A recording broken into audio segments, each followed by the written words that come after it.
Alright, it's Christopher Fox once again. And this is a request this time for Daniel. And weirdly enough, this is the video called The Disturbing Case of Daniel Marsh. So we got a true crime video. Okay, I've reacted to one of these in a while. Never heard of Daniel Marsh, so let's see what makes him so evil. Let's check it out. Yay. Every time I look at someone, in my mind, I see flashes of images of me killing them. And all this time I thought about and plotted about killing a woman that my mother left my father. What was your plan? It was one term. I don't think so different to people. Come on. In April 2013, Claudia Maupin and Oliver "Chip" Northup were brutally killed in Davis, California. Oh shit! A college town Old that people was mostly safe. kill.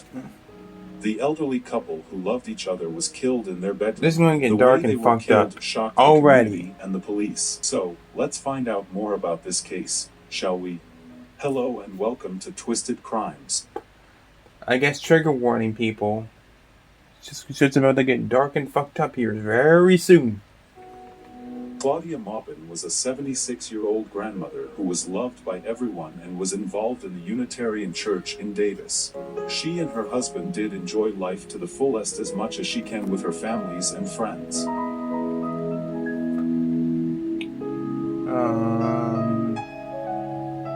And why did he kill random early enough people? in life, but they made the most of it and loved each other to the fullest. Did he get mad at them? Did they do something to him? What the Chip fuck? Northup, an 87-year-old lawyer, musician, and founding member of that church, was where she met him. He had lost his wife and was a grandfather. Chip had served in World War II and then went on to become a lawyer. The first year they knew each other, 1996, they fell in love and got married. When the couple didn't show up to church on April 14, 2013, there were some worries. Chip himself did not show up with his band to play that day. Neither of them had answered their phones. When a family member drove to their house, she saw that the window screen had been cut and that there was blood inside. The police were called, and when they got there, they found a horrifying scene in the bedroom. The dead bodies of Claudia and Chip were found in their bed. Chip was cut 61 times, while Claudia was cut 67 times. The bodies were also cut open, and inside Chip's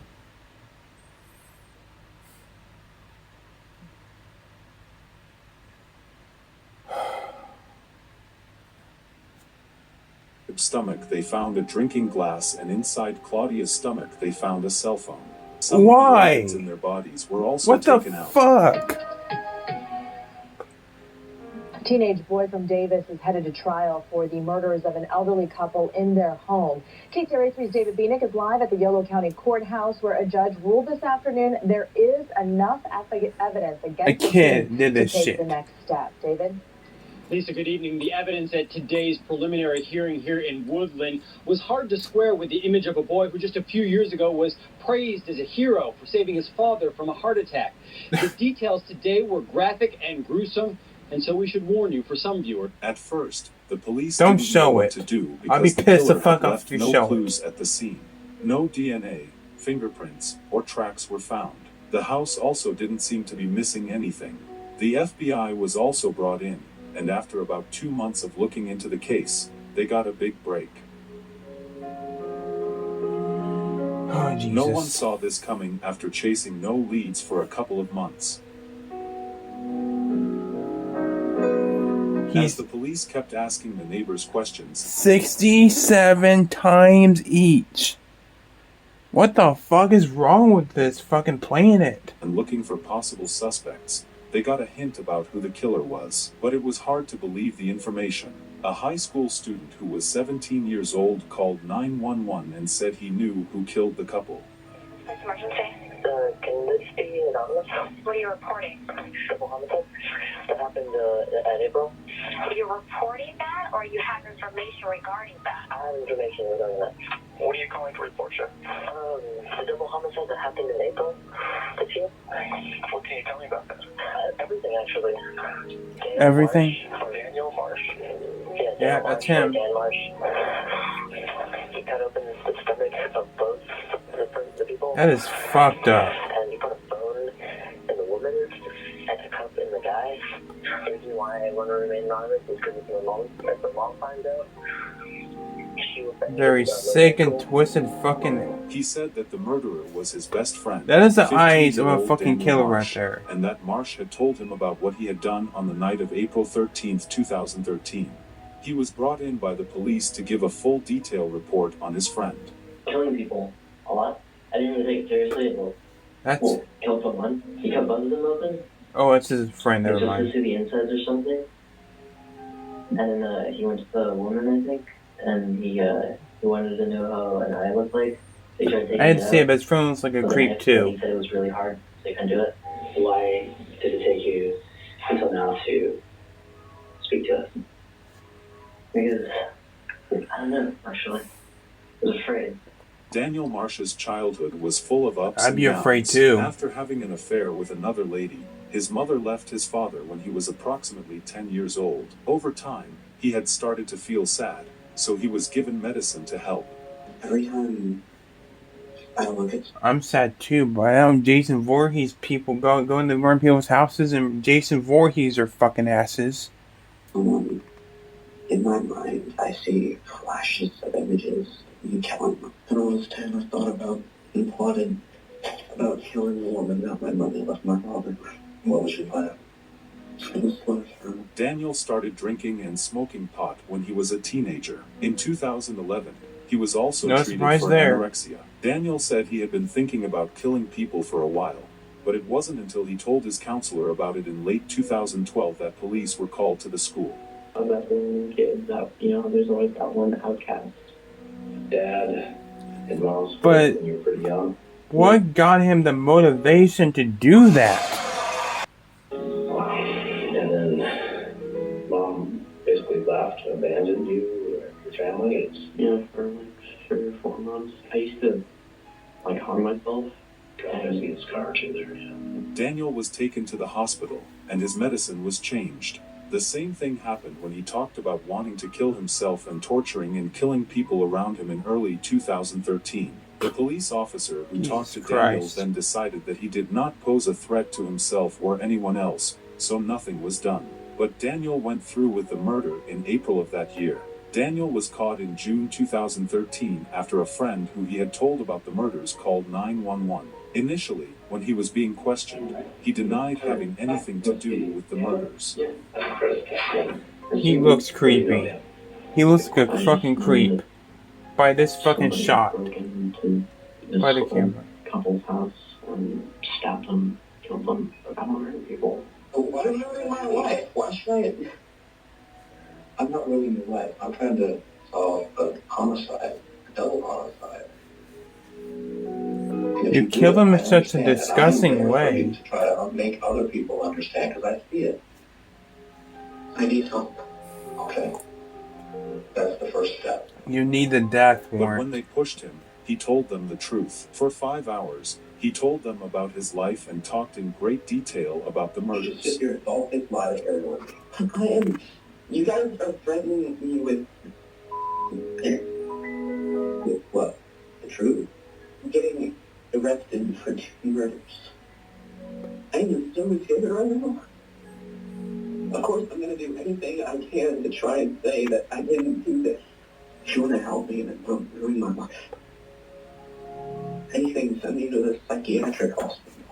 Every time. You ruined the lives of 2 innocent people already. So you deserve your life fucking ruined.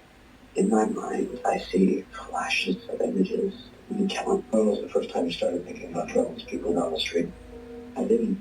I didn't start thinking about it. That night, I couldn't do it anymore. I had to do it. I lost control. Because you're a sick fuck. On the screen, climbed in through the back, went to the bedroom, opened the door, and I just kind of stood over the bed watching it sleep for a few minutes. My body was trembling. I was nervous but excited. That's sick. You're excited about killing 2 innocent people. It's finally happening. cut open both of their torsos. Just as here, and in the one when I put a phone inside of her, and I put a cup inside the guy. Daniel said that on the night of the murders, he gave in to the desire to kill that he had had for years, and after leaving his mother's house, he went looking for someone to kill. He was carrying a 6-inch buck knife. His father's house was only 2 houses away from where Claudia and Chip lived. Then Daniel went to their bedroom and watched them for a few minutes while he decided what he was going to do. at least he didn't film it, of all things considered. I guess. Most exhilarating, enjoyable feeling I've ever felt. An exhilarating, enjoyable feeling. What the And adrenaline and dopamine just... God damn. It's playing it. You mentioned that pretty much everybody you meet can have thoughts about how you would kill them. Well, how would you kill me? There's a lot of ways. Oh my god. Choking you to death with your tie. Okay. Eating your face into the mirror until it broke, using the glass to cut your arteries. Why would you ask him that in the first place? Smashing your face into the wall. It's nothing personal. My mind's so discombobulated right now, I can't even fucking speak. Yeah. Why did you do that? Just because they do this kind of shit in a horror movie or in a video game doesn't mean you can't do it in real life and not get fucked up and fucked over by fucking police. Because I always find it fascinating, and the more I've aged, the more I can relate. I don't consider... There's a difference between real and fake people. I can feel empathy for them, and whether I like that or not, the reality is just like, I want to hurt people. I want to kill people, but I don't want them like that. I wish it wasn't that way. Daniel said that he had put those things inside the bodies to throw off the police. Later, the police found bloody clothes, shoes with taped soles, which is how he didn't leave any footprints, and the murder weapon at his mother's house. He even said that in the days that followed, he went out on the street with a baseball bat to kill someone but couldn't find anyone. Daniel was put and people thought he was going out to play baseball. In September 2014, he went to court. And right now we're getting our first look at the 16-year-old accused of murdering an elderly couple in Davis. Prosecutors say the man there with the tie, Daniel Marsh, hid in the couple's home, waiting for them. Get a fucking haircut. Why do all these murderers have shitty haircuts? Daniel Marsh stood before the court through a side doorway, shielded from view of the public, including his father and friends who were in court. Marsh provided one-word answers as he waived his right to a preliminary hearing within 10 days. The judge denied him bail, and relatives of the victims could be heard whispering yes in agreement. The defense said he did what he did because of the depression medicine he was taking, but the prosecution told the jury to pay attention to how well he planned and to the other witnesses. Daniel was tried as an adult and found guilty. Daniel Marsh said he wasn't guilty because he was crazy, but the jury thought he was sane and found him guilty of 2 counts of first-degree murder, plus extra punishments for using a deadly weapon, killing more than one person, waiting for them, and torturing them. He got 25 years he to ripped life in them prison open for like each a murder fucking count, plus Ziploc an extra bag. 2 years for the enhancements. One to death. After the hearing, Marsh's family and friends declined to comment. The daughter of the victims wept as she was led away. I think it's really just a tragedy. And if you want to take a knife and cut something open, get a fucking pumpkin. Called Proposition 57 Make it into a jack-o'-lantern. It said that a case involving a minor would be decided by a juvenile court instead of an adult court. Also, it was decided that the law could be used in the past, so Daniel's case was looked at again. 17-year-old Daniel Marsh, shown here during his trial in September, will get a chance to fight for a lighter sentence. The family of the elderly Davis couple he's accused of killing learned that today. They're like, no, we want you in fucking jail for life. Off the streets. We want to see him never secure freedom from incarceration for the rest of his life. In October of the same year, a judge decided I thought Chris that Chan Daniel was should serve bad. the rest This is of his worse. sentence. He is still locked up at the Richard J. Donovan Correctional Facility in San Diego, California, according to prison records. In June 2037, he will be able to get out of jail.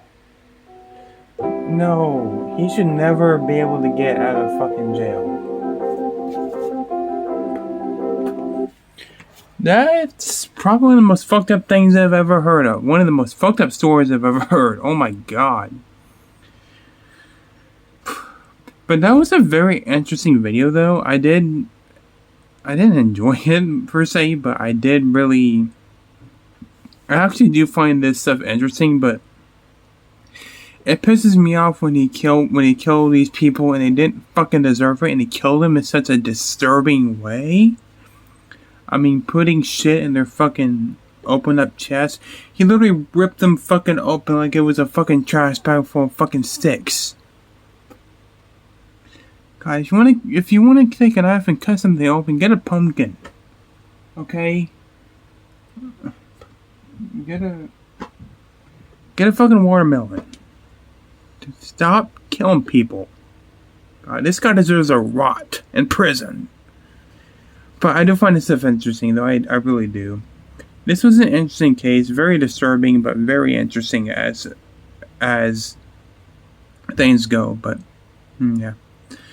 What do you think of this case? Have you heard of it before? I haven't, but yeah, it is interesting. So thanks for watching, guys. Take care. See you all in the next one. Peace out.